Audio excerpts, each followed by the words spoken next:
Hey, what's up everybody? It's Dubpace here. Are you broke and escaped from Tarkov? Well, this video is for you. I created this reserve loot run that I've been doing for the past few days, and it only uses budget level keys that won't break the bank. If you're interested, stay tuned. In this video, I'm going to cover exactly what you need to start with this farm. I'm going to go over my overall strategy and how you should be thinking about moving through the map and extracting successfully. And lastly, I'm going to do a building breakdown in which I go over the main buildings that I hit, exactly the loot spots that I go to, and which keys I use. That's enough talking. Let's get right into it. So what do you need to get started with this farm? The first thing is the keys, and I'll pull them up here. Like I mentioned before, these are budget keys. And to put things into perspective, if you buy 3 of the top keys right now, KPRL, ST, and AM, those combined almost reach 5 million rubles just for 3 keys. So we're going to skip those keys. There are a few keys that are a little bit more expensive in this batch, and I'll cover those. But altogether, if you buy every one of these keys, it will cost you a little bit under 3 million. If 3 million rubles sounds like way too much, don't worry, because there are 4 keys that are particularly expensive in this batch. And those are RB-MP21, who costs about 650k, RB-ORB1, he costs about 300k, RB-RLSSA,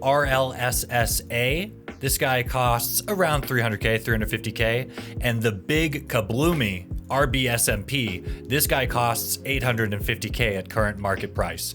If you take these 4 keys out, then the price for this documents case is only about 600,000 rubles. So start with the bare bones basics and add these keys one by one if it's too expensive for you.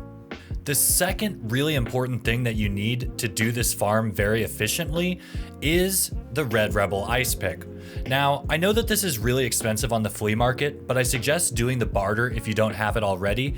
And it's okay if you don't have it, you can still do this farm, but you're going to have to wait to see until someone hits D2 and then go down from Dome and use the D2 extract. That's my best advice if you don't have it yet, but make this your first purchase if you don't have one already. The last thing that I'm going to cover before we hop into the strategy of the loot run is exactly what goes into my gamma container.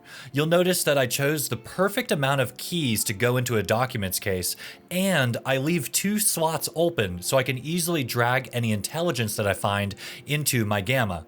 In addition, I also carry a paracord in the gamma container, as you need this to use the Red Rebel extract.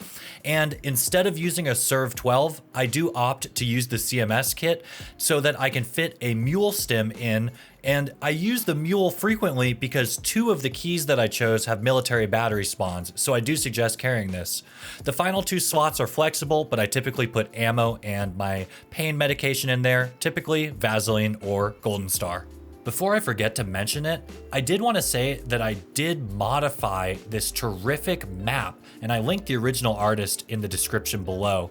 And I modified this map to directly correlate with this exact loot guide, so you can reference it during your raids without bringing up this video.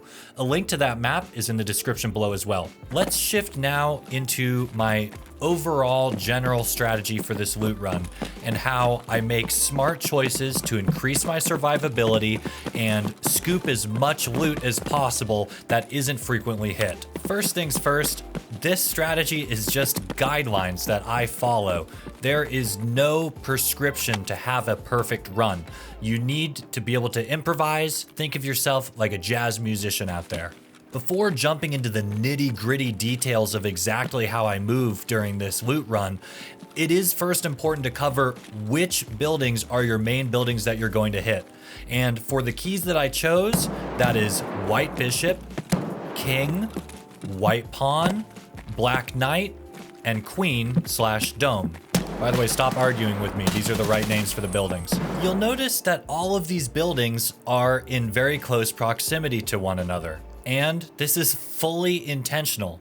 The general strategy is that you want to get to the closest building of this bunch as soon as you spawn, loot that building, then move to the closest building adjacent to you, then move to the next building, and then lastly, you're going to loot Dome and extract there using the Red Rebel extract.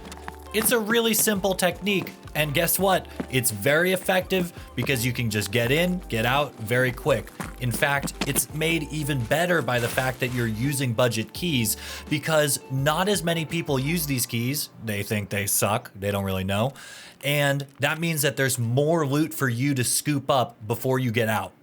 I mentioned earlier that this loot run should be thought of like improvisatory jazz, and this also remains true with the 2 remaining keys that I haven't covered. So you know the main buildings that I suggest, but there are always exceptions to the rules in jazz, and the same is true with this loot run. In fact, I included the 2 main marked room keys because sometimes you just get the perfect spawn to go check it first, and you don't mind fighting for that loot and taking that high risk, high reward scenario. Just keep in mind, if you spawn B buildings and you fight over that marked room, you're gonna encounter people there. Be ready to fight. And the same is true for Black Pawn. If you spawn on that side and you're gonna rush the Black Pawn marked room, just be ready to fight someone. It happens 90% of the time. Get ready. In fact, in general, when I'm really trying to maximize my rubles per hour, I only hit these marked rooms later in the game because I don't want to contest early, as it seems like that's when servers are the most desyncy and it just seems like a coin flip sometimes. As I mentioned during the strategy section of this video, your main goal is to slowly move building to building toward Dome. So let's start as far away from Dome as we can at White Bishop. This is one of the main buildings that I run to off spawn, and as soon as I enter, I start clearing immediately for the second floor, as that's where your 2 keys will go. After going up the stairs, on the left-hand side is the most important key to hit, and that is RBSMP. RBSMP, this is the most expensive key that I included, so you could skip this if you want, but I would purchase it as soon as possible. Inside, you'll find a plethora of loose medical supplies, including things like Golden Star, Vaseline, SJ6 stems, and there's even an ophthalmoscope spawn, but I've never found it. At the other end of the hall, you'll find where your second key goes in this building, and that is RBKSM. This is a terrible key, I'll be honest, but it's worth picking up because it's dirt cheap and it's right on the way as you hit SMP. Inside, there's a duffel bag, which you never know what you can get out of there, and there's also various loose medical loot, but sometimes literally nothing spawns at all. Moving down to the first floor, I don't like to hang out here for too long, but virtually every room has possible loose loot spawns, so look around while you're down here. There's also some weapon crates that are easy to hit, especially the one in the middle in the wooden area, but I would move quickly for the basement, as you should check for the intel spawn down there, which you'll find right after going down the stairs on an illuminated desk. In addition to the desk spawn, there's one other room that I like to check. You sort of need to weasel your way around until you find it, but there's typically 2 or 3 different loose medical spawns in this room, so I like to check before I leave. Just literally right across the road from White Bishop, the natural rotation is to go to King. King is one of the most heavily trafficked buildings due to its abundance of loose military tech and greater tech spawns like Tetris, ASA, and more. After running in the first floor, make sure that you check the 2 server rooms, as, like I mentioned before, there are some extremely valuable spawns. However, I don't normally hit King as my first building, so typically what I'm picking up is just what the hatchet runners have left behind, but it's still worth it to fill your bags. Don't forget on the first floor to check the room right outside the server rooms for the intel spawn right on the desk, and there's a second spawn as well on the filing cabinet. After checking the first floor, move to the basement, as that's where the 2 keys are that you will use. Right at the bottom of the stairs, as soon as you enter the basement, you will see the door that leads to the RBGN key. This is a teeny tiny room, there's 2 toolboxes in here, but most importantly, it's a semi-frequent military battery spawn. And in addition, you can also find one of the washing machines, the FP100 filter absorber, and old fire steel. It's really worth buying this key and bringing it, and make sure you've got that mule stem so that you can leave if you do find a military battery. Before leaving the basement, head into the large room that's right off of the stairwell, and you'll find another locked door which can be unlocked with the RBOP key. In here, don't spend too much time. Just check quickly for the 2 intel spawns that can happen on the desk, and then take a quick look at the shelf for possible valuables. I've found gold chains and horses. If you want, you could leave King after doing this, but I'd suggest moving up to the 3rd floor now, and then head to the end of the hallway into the large room that's facing towards White Bishop. Once there, check quickly on the desk to see if a folder with intelligence spawned, and then head back to the stairwell, and right to the right of it is a utility closet, which can spawn items like tube, hose, motor, fuel. After hitting that utility closet, there's another one in the annex, so head to the left of the stairs, hang a left and another left, and you're in there. Has the same exact types of spawns, and I used to find a lot of water filters in this room, so look carefully, especially on the wooden shelves.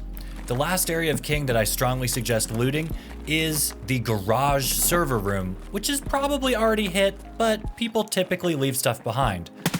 As you're likely on the 3rd floor after looting the utility closets, take a look out one of the balcony windows before heading down to ensure that it's clear. Head down the metal stairway into the garage server room and look at every little server rack to see for possible military tech spawns, Tetris. There's a lot of stuff that you can find in here. Moving out of King now, to the west, across the army encampment / courtyard, you'll find the Black Knight building. A quick word on Black Knight before going any further.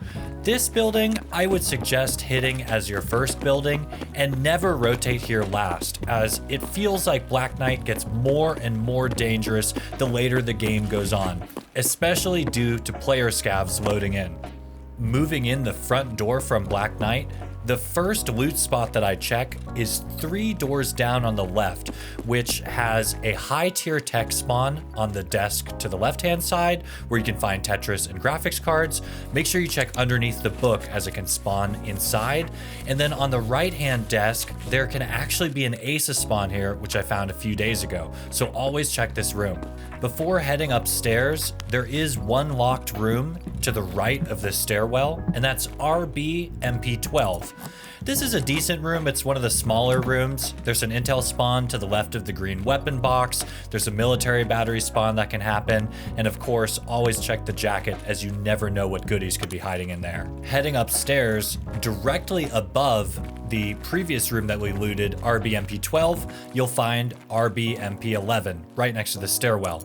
Again, this is one of the smaller rooms in this building. You'll find a jacket, there's a toolbox, and check both of the desks in this room, as there can be intel spawns on both of them.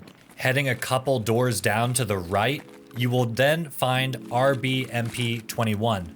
Be careful unlocking this room, because there is direct sightline from White Knight, so take a look around before unlocking. Once inside, you'll notice that this is one of the biggest rooms in this building, and it's the best locked room.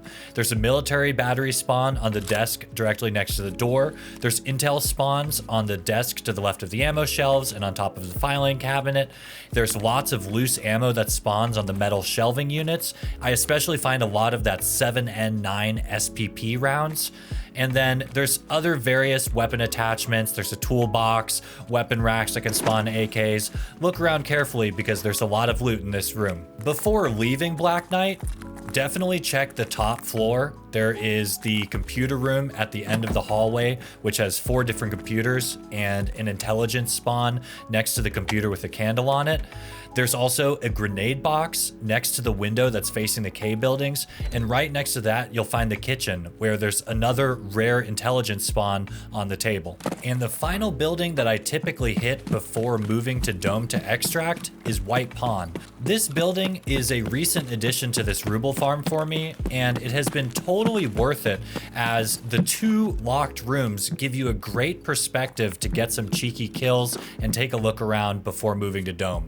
In White Pawn, I like to start at the top and work my way to the bottom, moving all the way up to the 4th floor, or the penultimate floor before you reach the roof, and you will find on that floor, facing to the eastern side, a locked great door. This door is unlocked with the ORB1 key, and as soon as you enter inside, check on the ground for a possible intelligence spawn. You'll see there are various weapon racks where you can find AK spawns, and there is loose loot everywhere. There's one shelf that seems exclusively for ammo. I always look for BS ammo, and then one shelf for weapon attachments where you can find great stuff like suppressors and valuable optics. Also, you'll find on the 4th floor, right outside of the ORB1 room, is a grenade box in the shelving unit. And if you run to the opposite side, there is a series of boxes, wooden boxes that have candles on it. There's an intelligence spawn there, so check that before heading down to the 2nd floor. On the 2nd floor, exactly 2 floors down, the exact same room from ORB1, you'll find ORB2. Again, it's a locked great door. Inside ORB2, this isn't quite as good. There are 2 shelves which have loose ammo and weapon attachments, and there are also 2 weapon crates, one of the longer rectangle shaped ones and one of the smaller square ones. Before leaving the White Pawn building, don't forget to check the basement. In the largest room down there, you'll find a long desk with a light on it. That's another intelligence spawn that you should check. And lastly, I end all of my runs at Dome, so save this for last. Before heading into the main Queen/Dome building, always check to see if somebody has looted the right-hand guard building. If not, inside you can find a safe, a computer, and outside of the building itself is one of those green weapon boxes. Hit this and then head inside. Upon entering Dome, I immediately head to the 2nd floor, as that's where all 3 of your keys will unlock room. The first room that you're going to encounter is the RBKORL room. This room is usually a dud. You unlock this, go in there really quickly, check for the intelligence spawn on the desk, check for the intelligence spawn on the cabinet, then leave and go 1 door to the right. This next room that we will be hitting is unlocked with the RBRLSSA key, and this is my favorite room to unlock in Dome. After heading in, I immediately check the 2 shelves against the wall for military tech spawns, and then take a look at the desk to see if the intelligence spawned there. Otherwise, head to the last room to unlock. And the final room that you unlock in this hallway is the RBRS. Again, this is sort of a dud room, except there are 2 guaranteed toolboxes in here. And don't sleep on the toolboxes. Trust me, if you're leaving without your bags being full, these 3 rooms are where you fill those bags. If your bags are still not full, hit all of the filing cabinets in the previous 2 rooms to ensure you're leaving with full bags. Don't leave any bag space. And before extracting, there are 3 intelligence spawns that I really quickly check after hitting my locked rooms. The first is on the 3rd floor, heading all the way like you're going to jump onto the roof. And on the couch to the right, there is a possible spawn. Then I head back down using the cover of the building for safety to the 1st floor, and there is 1 possible intelligence spawn to the left of the white shelving units, and then right through the doorway into the 2nd room on the 1st floor, there's another desk and there's a possible intelligence spawn there as well. After you check those areas, it's time to get out. Go hit that Red Rebel extract, or if you don't have Red Rebel yet, then just go to D2 now. That about wraps it up for this video. I know that this isn't perfect and I didn't cover everything on the map, but this is just the run that I've been doing. Is there anything that you would add to it or alter? I'd love to hear from you, so join the discussion below and let me know in the comments section. Otherwise, please stay tuned for more Escape from Tarkov content coming soon, and consider subscribing to make sure you don't miss it. Take care out there.